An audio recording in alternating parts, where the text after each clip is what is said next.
एक लड़की अपनी अम्मी के साथ बिस्तर पर सोई हुई होती है। बगल में अम्मी होती है।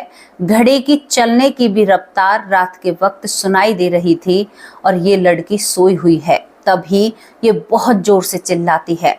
चिल्लाते हुए जैसे ही ये बिस्तर पर बैठी होती है तो इसकी अम्मी कहती है कि बेटा तुम्हें क्या हुआ, तुम इतनी जोर से क्यों चीखी हो? मुझे पता है कि तुम्हारी बहन इस दुनिया में नहीं है। क्या तुम अपनी बहन को अब भी नहीं बुलाओगी? तुम्हारी बहन को 4 महीने इस दुनिया से गए हुए हो चुके हैं। ये लड़की बिस्तर की जो चादर होती है उसे पकड़कर जोर जोर से चीखती है और चिल्लाती और कहती है कि अम्मी रोज मेरी बहन मुझसे इंसाफ मांगती है। कहती है कि क्या तू मुझे इंसाफ नहीं दिलाएगी? क्या तू चुप हो जाएगी इन लोगों के सामने? क्या तू मुझे न्याय नहीं दिलाएगी? क्या तू कानून के दरवाजे नहीं खटखटाएगी? क्या दोस्तों ऐसा हो सकता है कि कोई मरने के बाद इंसाफ मांग रहा हो? हालांकि हम आपकी जानकारी के लिए बता दें, हमने आपको एक ऐसा केस बताया था जो अमेरिका का था, जहां पर एक लड़की अपने इंसाफ के लिए कोर्ट तक जाती है और वो कागज लिखित रूप पर वहां की कार्रवाई में इस्तेमाल होता है। और यहाँ पर कोर्ट के जितने भी लोग होते हैं वो सब इस बात पर यकीन करते हैं कि एक भूत ने खुद अपने आप को इंसाफ दिलाया है। लेकिन यहाँ पर जो 4 महीने पहले इस दुनिया से जा चुकी थी वो केवल अपनी बहन के पास ही क्यों आ रही थी? बहन से ही क्यों कह रही थी कि मुझे कब्र से बाहर निकालो, मेरा पोस्टमार्टम कराओ, मुझे कब्र से बाहर निकलना है, देख मेरा बच्चा भी तुझसे इंसाफ मांग रहा है। वो लड़की अपनी गोद में एक बच्चे को लेकर खड़ी रहती है जो भूत होती है और अपनी छोटी बहन से कहती है क्या तू मासी का फर्ज नहीं निभाएगी? क्या तू ऐसे ही फर्ज करेगी? और 4 महीने से ये लड़की अपनी बहन को अपने सामने देखती है और अपनी अम्मी से कहती है कि अम्मी मैं सोते हुए ये सब कुछ नहीं देखती हूँ, मैं खुली आंखों से अपनी बहन को देखती हूँ और मुझे मेरी बहन को इंसाफ दिलाना होगा। क्या आप मेरे साथ खड़ी हो सकती हैं? ये लड़की अपनी माँ से कहती है। तो दोस्तों यहाँ पर क्या कोई मरने के बाद इंसाफ ले सकता है? हालांकि साइंस भी भूत को मानता है। आज एक ऐसी स्टोरी आप लोगों के सामने लेकर आए हैं जहां पर एक महिला गर्भवती होने के दौरान एक हादसे में इस दुनिया से चली जाती है, लेकिन फिर वो मरने के बाद मरने की पूरी सच्चाई अपनी बहन को बताती है और वो बहन कानून के सामने जाती है। यकीन नहीं हो रहा होगा ना? ये बिल्कुल 100% सत्य है। तो नमस्कार दोस्तों, स्वागत करती हूँ आप सभी का और सभी को राम राम करती हूँ अपनी तरफ से। मेरा नाम वैष्णवी चौधरी है और आप हमारे चैनल पर अगर नए हैं तो हमारे चैनल को लाइक और सब्सक्राइब जरूर करना और वीडियो को आगे शेयर भी कर देना, क्योंकि ये छोटी छोटी जानकारी लोगों को सावधान और सतर्क करती हैं। और यहाँ पर आज हम एक क्राइम से जुड़ी घटना लेकर आए हैं जहाँ पर भूत का भी जिक्र है और ये भूत ऐसा होता है कि 4 महीने तक ये अपने इंसाफ के लिए गुहार लगाता है। कहां से ये घटना शुरू होती है और कहां पर खत्म होती है, आपको पूरी कहानी विस्तार से बताएंगे और पूरा मामला क्या है ये भी आपको बताएंगे। शुरुआत होती है उत्तर प्रदेश के जिला मऊ से, जहां पर घोसी कोतवाली लगती है। घोसी कोतवाली के अंतर्गत एक गांव आता है मोहम्मदपुर कादीपुरा। इस गांव में एक महिला की मृत्यु होती है। एक महिला उसकी मृत्यु होती है जो कि वो महिला गर्भवती होती है और नाजिया खातून इस महिला का नाम होता है। इसका पति लिपट लिपट कर इससे रोता है, बहन बहुत जोर से रोती है, पूरा परिवार सदमे में चला जाता है और यहाँ पर वजह बताई जाती है कि सीढ़ियों से फिसलकर इस दुनिया से जा चुकी है। दोस्तों यहाँ पर ये परिवार जो लड़की का परिवार होता है, नाजिया खातून का परिवार होता है, इस बात को मानते हुए और अपनी बेटी को आखिरी मिट्टी दे देता है। ये करीबन यहाँ पर ये बात होती है जनवरी के आसपास की। जनवरी में जो नाजिया खातून है वो इस दुनिया से दूर चली जाती है, यानी जनवरी खत्म होने वाली थी और फरवरी की शुरुआत होती है। ये गर्भवती होती है और वहीं पर इसकी बहन भी होती है और इस हादसे को सभी मान लेते हैं और नाजिया खातून को सम्मान पूर्वक कब्रिस्तान में दफना दिया जाता है। नाजिया खातून की छोटी बहन उसकी खिदमत करने के लिए या उसके काम में सहायता करने के लिए उसके पास आई हुई थी। जब बहन इस दुनिया में नहीं रहती है तो वो अपने घर चली जाती है। नाजिया खातून की बहन जब अपने घर जाती है तो वो अपनी बहन का बहुत अफसोस करती है।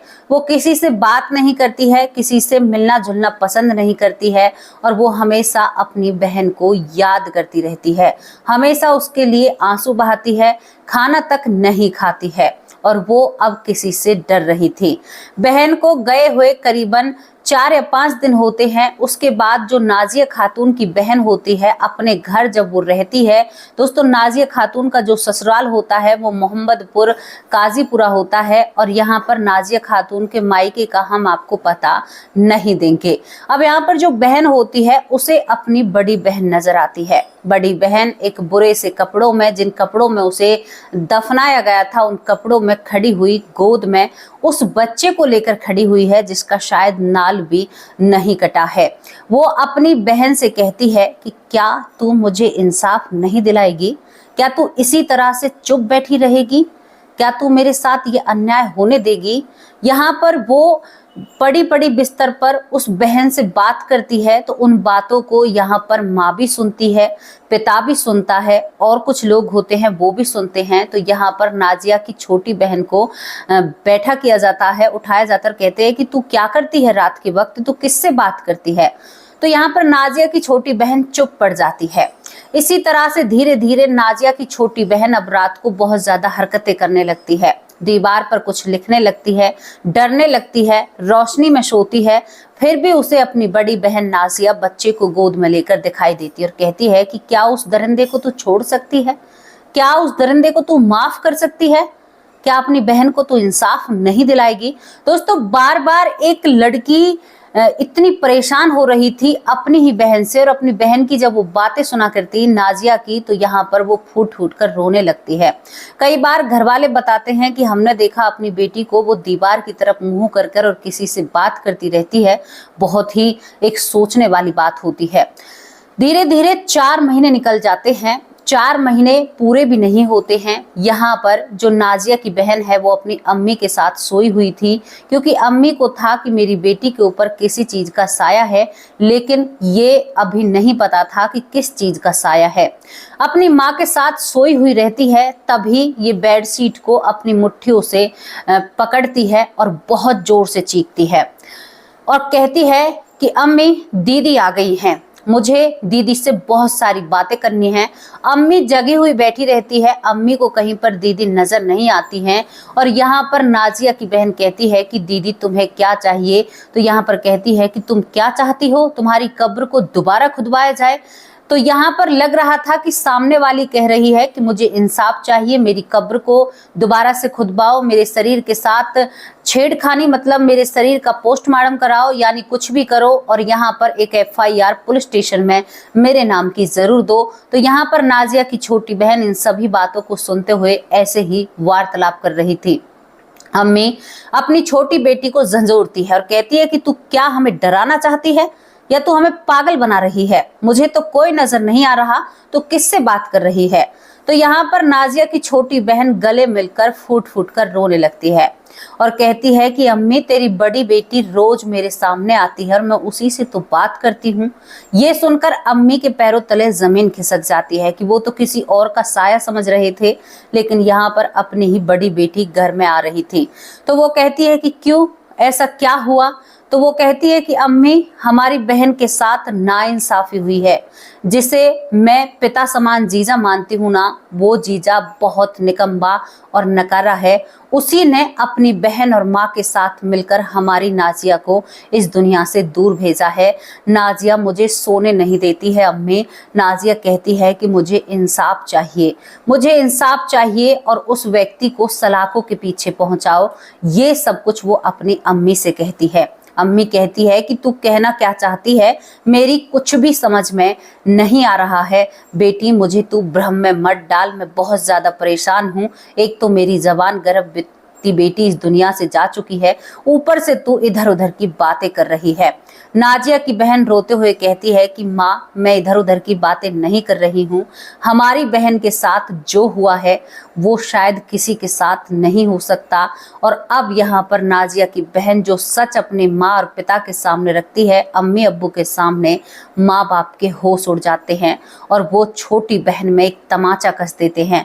कहते हैं कि इन सब चीज़ों की याद तुझे अब आ रही है? तो वो कहती है कि दीदी मुझे सोने ही नहीं देती है। तो यहाँ पर दोस्तों तुरंत एक कंप्लेंट दर्ज की जाती है। अब आप थोड़े से सोच में होंगे कि उस लड़की ने ऐसा क्या बताया, वो मैं आपको पुलिस स्टेशन जाकर बताऊंगी। तो दोस्तों यहाँ पर जो कोतवाली लगती है घोसी, उसमें जाकर ये पूरा परिवार एक कंप्लेंट दर्ज कराता है। यहाँ पर नाजिया की छोटी बहन जो पुलिस वालों के सामने कहती है वो मैं आपको बताती हूँ। नाजिया कहती है कि मेरी बहन मोहम्मदपुरा कासीपुरा गांव में जिसकी शादी होती है, मेरी बहन यहाँ पर नाजिया खातून जिसके पति का नाम अयुद है, अयुद से मेरी बहन की शादी होती है। शुरुआत में सब कुछ बहुत अच्छा चल रहा था। मैं अपनी बहन के घर आती हूँ, जाती हूँ और मेरे जीजा मेरा बहुत मान सम्मान करते हैं। लेकिन कुछ दिन बाद ये सारी चीजें अय्याशी में बदल जाती हैं। मेरे अयुद जीजा जो होते हैं वो मेरे साथ बदतमीजी करते हैं, मुझे गलत तरीके से छूते हैं, मेरे साथ बहुत गलत हरकतें करते हैं। यहाँ तक मैं बर्दाश्त कर रही थी और अब मैंने अपनी अम्मी से साफ कह दिया था, अम्मी मैंने तुमसे कहा था ना कि मैं नाजिया दीदी के घर नहीं जाऊंगी। लेकिन दोस्तों यहाँ पर सब कुछ उलट पुलट हो जाता है।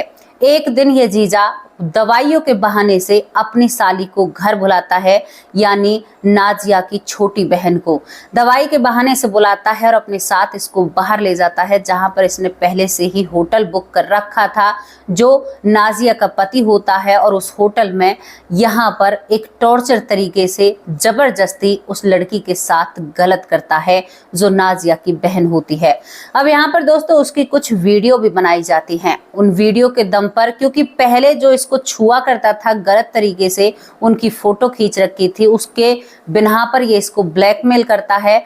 जो फोटो खींच रखी थी बेड टच की, उन फोटो को डरा धमका कर कहता है कि मैं तुम्हारी दीदी को बता दूंगा, तुम्हारे माँ बाप को बता दूंगा। होटल में और भी हद बढ़ जाती है, बहुत कुछ गलत करता है। अब बहुत अश्लील तस्वीरें और अश्लील वीडियो उसके पास आ जाती हैं और उनका फायदा उठाते हुए नाजिया का जो पति होता है यहाँ पर उसकी छोटी बहन के साथ हमेशा मनमर्जी करता है।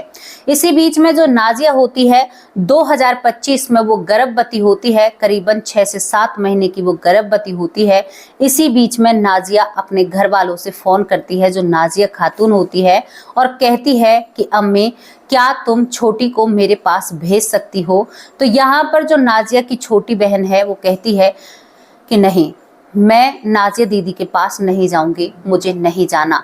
लेकिन जब पूरा घर इसके पीछे पड़ता है, ये किसी को कुछ बता नहीं सकती थी क्योंकि कुछ फोटो या कुछ वीडियो उसके पास ऐसी थी जिससे शायद इसके साथ कुछ भी हो सकता था। जबरदस्ती नाजिया की छोटी बहन उसके पास भेज दी जाती है। जब छोटी बहन वहां पर पहुंच जाती है तो वो जीजा और भी उसका फायदा उठाता है। अब घर में ही उस लड़की के साथ गलत करने लगता है। ये लड़की करीबन ज्यादा उम्र की नहीं होती है, इसकी पूरी जानकारी हमने आप लोगों से छुपाई है। दोस्तों नाजिया की छोटी बहन के साथ जब ये गलत करता है तो ये बात नाजिया को पता चल जाती है, क्योंकि वो अपनी बहन और अपने पति को उस हालात में देखती है जहां पर उसे नहीं देखना चाहिए था। वो गर्भवती होती है। इसके बाद जो नाजिया का पति होता है अयुद अपनी पत्नी को पीटने लगता है। यहाँ पर नाजिया की बहन अपनी बहन से लिपट कर रोने लगती है और कहती है कि दीदी इसके पास मेरी प्राइवेट फोटो और इसने ऐसा सब कुछ किया। वो पुलिस वालों को बताती है कि मैंने सब कुछ अपनी दीदी को बताया। तो यहाँ पर मेरी जो बहन होती है नाजिया, वो मुझ पर यकीन करती है और इसके सामने खड़ी हो जाती है। अब ये अपनी बहन और माँ पर फोन करता है और मेरी बहन को मेरे ही सामने उसका गला दबा देता है और तब तक उसका गला दबाता है तब तक उसकी सांसें नहीं थम जाती। वो 7 माह की गर्भवती होती है। दोस्तों यहाँ पर नाजिया के पति अयूद ने ही अपनी पत्नी को इस दुनिया से दूर भेज दिया था और यहाँ पर ये मामला उससे कहा कि अगर तुमने किसी से कहा तो मैं तुम्हारी ये फोटो और ये चीज दुनिया के सामने रख दूंगा, सोशल मीडिया पर वायरल कर दूंगा। जब ये सब कुछ होता है तो नाजिया की छोटी बहन चुप हो जाती है। जनवरी का ये मामला होता है, 1 फरवरी 2025 का दोस्तों दरअसल ये मामला होता है और फरवरी के उसके बाद ये अपनी बहन को मिट्टी देते हैं। पूरा परिवार उस हादसे को मान लेता है, कोई भी पोस्टमार्टम नहीं कराता है और इसके बाद नाजिया की छोटी बहन अपने घर आ जाती है। लेकिन जैसे ही नाजिया की छोटी बहन अपने घर आती है तो यहाँ पर नाजिया की छोटी बहन को अपनी बड़ी बहन नाजिया नजर आने लगती है एक भूत के रूप में, और वो बच्चे को गोद में लेकर खड़ी हुई होती है और रोज अपनी छोटी बहन से एक ही बात करती है कि मुझे कब्र से बाहर निकालो और मुझे इंसाफ दिलाओ, मुझे इंसाफ चाहिए। दोस्तों यहाँ पर 4 महीने तक नाजिया अपनी बहन को दिखाई देती है भूत के रूप में और बच्चे के रूप में, कहती है कि छोटी मुझे न्याय चाहिए, तुम्हें कानून का दरवाजा खटखटाना होगा, तुझे उस दरिंदे को सलाखों के पीछे भिजवाना होगा। दरअसल यहाँ पर एक और मामला होता है। नाजिया का जो पति होता है 1 महीने पत्नी के इस दुनिया से जाने के बाद तुरंत अपने ससुराल वालों से बात चलाता है नाजिया की छोटी बहन से निकाह करने की। अब यहाँ पर छोटी बहन और घबरा जाती है कि मैं उस दरिंदे से शादी नहीं कर सकती, मैं उससे निकाह नहीं कर सकती। और यहाँ पर दोस्तों आते आते करीबन अप्रैल में ये मामला खुलता है और 13 अप्रैल 2025 को नाजिया की जो छोटी बहन होती है वो यहाँ पर मोहम्मदपुरा कादीपुरा यानी घोसी कोतवाली में वहां पर एक कंप्लेंट दर्ज कराती है, जिसके ऊपर ये केस खुलता है। केस खुलने के बाद यहाँ पर 15 दिन पुलिस को इस केस को दर्ज करने में लग जाते हैं। आप समझ रहे होंगे मैं किस बारे में बात कर रही हूँ। 15 दिन जब लग जाते हैं, 13 अप्रैल से आप 15 दिन और आगे चले जाइए, उसके बाद यहाँ पर कंप्लेंट दर्ज की जाती है इस साली के बिना पर और इस जीजा को अरेस्ट कर लिया जाता है। दूसरी तरफ यहाँ पर जो जज साहब होते हैं वो यहाँ पर कब्र को खोदने की तैयारी कर देते हैं। दोस्तों उत्तर प्रदेश के जिला मऊ घोसी कोतवाली में जो गांव मोहम्मदपुरा कादीपुरा लगता है उसमें उस कब्र को खोदने की तैयारी के लिए एक बिल्डोजर ले जाया जाता है और यहाँ पर उसमें तहसीलदार अमरनाथ यादव होते हैं, कोतवाल मनोज सिंह होते हैं, सर्व इंस्पेक्टर सूरज सिंह होते हैं, राजेश निरीक्षण होते हैं और यहाँ पर मदीन खान भी होते हैं और लेखपाल पंकज भी इसमें होते हैं। इतने सारे लोग इस गांव में पहुंचते हैं जो मोहम्मदपुरा काजीपुरा गांव होता है। जब इतने लोग यहां पर एक मशीन के साथ गांव में पहुंचते हैं तो गांव थोड़ा सा दहशत में आता है। जब सभी से पूछा जाता है कि नाजिया खातून की कब्र कहां पर है तो कोई भी बताने को लिए तैयार नहीं होता है। तभी एक बुजुर्ग व्यक्ति उस कब्र की तरफ इशारा करता है। दोस्तों उस कब्र को खोदा जाता है और नाजिया खातून को पोस्टमार्टम के लिए भेज दिया जाता है। अभी इस पर कोई रिपोर्ट नहीं आई है कि उसके साथ क्या हुआ था, किस तरह से उसको इस दुनिया से दूर भेजा गया था, लेकिन छोटी बहन मीडिया के सामने चीख चीख कर कह रही है, अपने मुंह पर ढाटा लगाकर कहती है कि मेरी बहन को मेरे जीजा ने ही इस दुनिया से दूर भेजा है और ये सब कुछ उसने उसके साथ किया है, वो खुलकर उसके साथ आई है। चलो दोस्तों ये बात तो हो गई, चलो ठीक है वो खुलकर सामने आई है, लेकिन अगर वो ये कदम पहले उठाती तो शायद आज उसकी बहन जीवित होती। कहते हैं कि बुरा करने के बराबर जो बुरा झेलता है ना, यानी बुराई को झेलता है, वो भी इतना ही भागी बन जाता है। नाजिया की छोटी बहन को पहले कदम उठाने थे। हालांकि जो डीएनए पोस्टमार्टम जितनी भी रिपोर्ट है वो बहुत काफी, क्योंकि 4 महीने तक मिट्टी में ये शरीर दफन रहता है, तो इसके बाद आप लोगों को पता है कि काफी दिनों में इसकी जानकारी और बहुत कुछ होगा। यहाँ पर पूरी वीडियोग्राफी की जाती है इस कब्र को खोदने की, उस डेड बॉडी को निकालने की, सब कुछ किया जाता है। और दोस्तों इस पर क्या खबर निकल कर आती है, यहाँ पर नाजिया का पति अब सलाखों के पीछे है। अब उसकी शादी देखते हैं क्या होती है, उसके ऊपर कानून का डंडा किस तरह से घूमता है, या साली झूठ बोल रही है या जीजा झूठ बोल रहा है, ये तो सभी के सामने आएगा। लेकिन उस लड़की ने, नाजिया खातून की बहन ने, यही सब कुछ मीडिया के सामने रखा है। दोस्तों, एक ऐसी रोचक क्राइम की स्टोरी है जहां पर सारी हदें पार की गई हैं। आप सोच कर देखिए कि उस महिला पर कितना जोर पड़ा होगा। एक तो वो 7 माह की गर्भवती होती है, ऊपर से उसकी गर्दन को, जब मैं कह नहीं सकती क्योंकि देखो कोई भी हो, लेकिन इंसान इंसान होता है, उसे कितनी तकलीफ हुई होगी। वो बहन संघर्ष क्यों नहीं कर पाई उस समय भी, केवल अपनी इज्जत और बेइज्जती के लिए?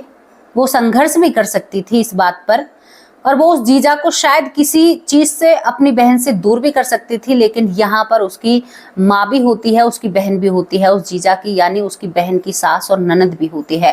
दोस्तों, ये केस बहुत ही घुमा देने वाला है, लेकिन इस पर क्या सच निकल कर आता है उसकी भी जानकारी हम आप लोगों को जरूर देंगे। हालांकि फिलहाल जो नाजिया का पति है वो सलाखों के पीछे है और इस सभी चीज पर जांच चल रही है। अब मैं आप लोगों से पूछना चाहती हूँ कि क्या वो बहन भूत बनकर वाकई में ही अपनी बहन से कह रही थी कि मुझे इंसाफ चाहिए? कुछ ना कुछ तो था जो वो अब बोली, जो पहले नहीं बोली थी, जो अब बोलकर सबके सामने आती है खुलकर। कुछ ना कुछ बात तो है, जरूर वो भूत बनकर उसके सामने आती है और अपने आप को इंसाफ दिलाने की बात करती है। तो दोस्तों, ये स्टोरी आपको कैसी लगी, इसके बारे में अपनी राय जरूर रखना। और ये एक बहुत बड़ी, दर्दनाक और बहुत ही निंदनीय घटना है। ऐसे पुरुषों को क्या कहा जाए जो यहाँ पर, जिसने अपनी गर्भवती पत्नी को नहीं देखा, जिसने अपनी साली के लिए ये सब कुछ कर दिया, जो कि उसे अपना पिता समान माना करती थी। तो इस पर आपकी जो भी राय है, अपनी राय कमेंट बॉक्स में जरूर रखना। और दोस्तों, ऐसी घटनाओं से बचने के लिए हमेशा हर रिश्ते पर ध्यान से नजर आपको बनानी चाहिए। अगर आपकी बड़ी बेटी के घर छोटी बेटी जाने से मना कर रही है तो कुछ ना कुछ वहां पर बात रही होगी। अपनी बेटी से बहुत अच्छे तरीके से पूछताछ कीजिए कि बेटा क्या बात है, आप अपनी बड़ी बहन के पास क्यों नहीं जा रहे हैं, क्योंकि जीजा साली का रिश्ता बहुत नाजुक होता है। आमतौर पर मेरा मानना तो यह है कि अपनी बड़ी बहन के पास छोटी बहन को भेजना ही नहीं चाहिए। दोस्तों, ये वो चीजें हैं जो शायद समाज ने पहले से बहुत बेहतर कर रखी थी, लेकिन अब ओपन माइंडेड लोग ज्यादा हो चुके हैं। तो मैं क्या कह सकती हूँ, यहाँ पर इस पर जो भी कार्रवाई होगी वो मैं आप लोगों के सामने जरूर लाकर रखूंगी। लेकिन आप सोच कर देखिए, उस महिला से, नाजिया खातून से क्या बीती होगी। यहाँ पर मोहरा कौन बना? नाजिया खातून।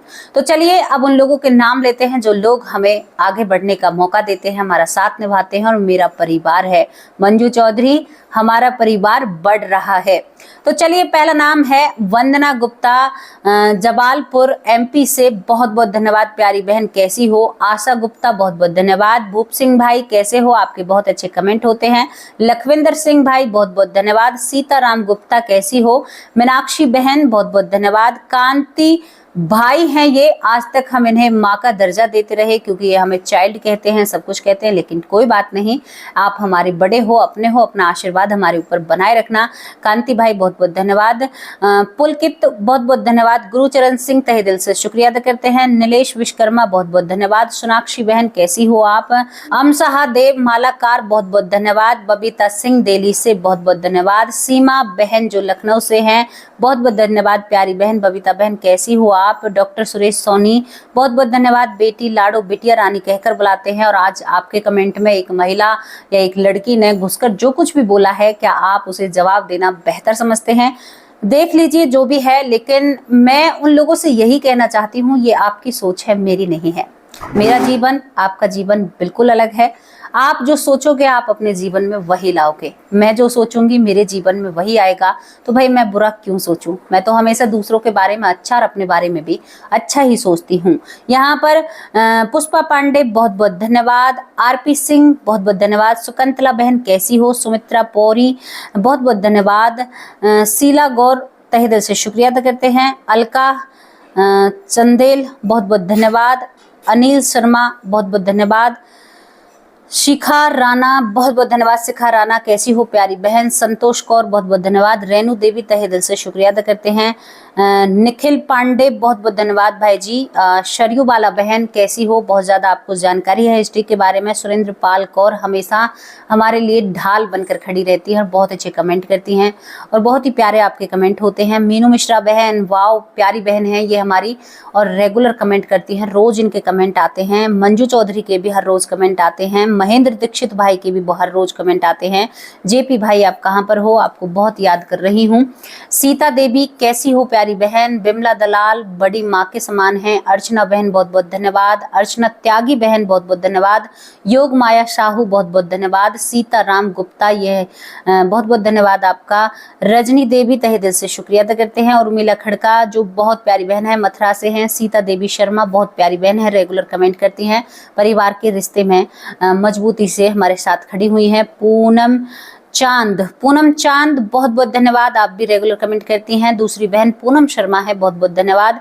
रफीक भाई हैं, उन्होंने कहा है कि दीदी मुझे भगवान बहुत अच्छे लगते हैं, मैं कौन से भगवान का नाम जप करूं, मतलब कौन से भगवान की आराधना करूं। देखो भाई रफीक, ये आपकी मर्जी के ऊपर आधारित होता है। यहाँ पर किसी भी भगवान को आप याद कीजिए, उन सभी के अनेक और एक ही रूप है। कहने का तात्पर्य है वो हर कण कण में भी हैं और वो एक भी हैं, तो वो निराकार हैं। आप उन्हें कैसे भी याद कर सकते हैं और आपका जो विश्वास है उसे हम क्या कह सकते हैं ये तो मैं सोच ही नहीं पा रही हूँ। लेकिन अल्लाह में भी भगवान है और भगवान में भी अल्लाह है, वो एक ही है। वो कभी भी आपको ये शिक्षा नहीं देगा कि आप गलत और बुरा कीजिए, क्योंकि वहाँ पर भी यही शिक्षा दी जाती है। तो आप किसी भी भगवान को, राधे नाम को चुन लीजिए, बहुत प्यारा नाम है, बहुत प्रिय है, भव से पार उतार देती हैं। मेरी श्री लाडली जी बहुत प्यारी हैं और बहुत प्रेम भरे उनके जो आशीर्वाद है ना, वो बहुत नसीब से मिलता है। रफीक भाई, शायद मैं अपने आप को सहमत कर लूं कि आपको आपका जवाब मिल चुका होगा। संजय भाई बहुत बहुत धन्यवाद। अर्चना रानी तहे दिल से शुक्रिया अदा करते हैं, क्योंकि रफीक भाई कहते हैं कि मैं भगवान की पूजा करता हूँ एक रफीक होते हुए भी, तो बहुत अच्छी बात लगी। आप या तो सही कह रहे हैं, किस तरीके से कह रहे हैं ये मेरी समझ में नहीं आया है, लेकिन आपने कहा है कि मैं किसको पूजूं, तो मैं आपको एक सलाह दूंगी, आप राधे नाम का उच्चारण कीजिए, बहुत अच्छा है। यहाँ पर अर्चना रानी बहुत बहुत धन्यवाद। बीशु दास तहे दिल से शुक्रिया अदा करते हैं। सरोज कुमार बहुत बहुत धन्यवाद। अनिल लता बहुत बहुत धन्यवाद। सीता मौर्य बहुत बहुत धन्यवाद। ज्ञान तारा सरस्वती बहुत प्यारी बहन है। प्रवेश भाई बहुत बहुत धन्यवाद। अंजना पार्षद, अरे वाह भाई पार्सर, अरे अंजना पार्सर हो आप तो। मनोज साहू बहुत बहुत धन्यवाद।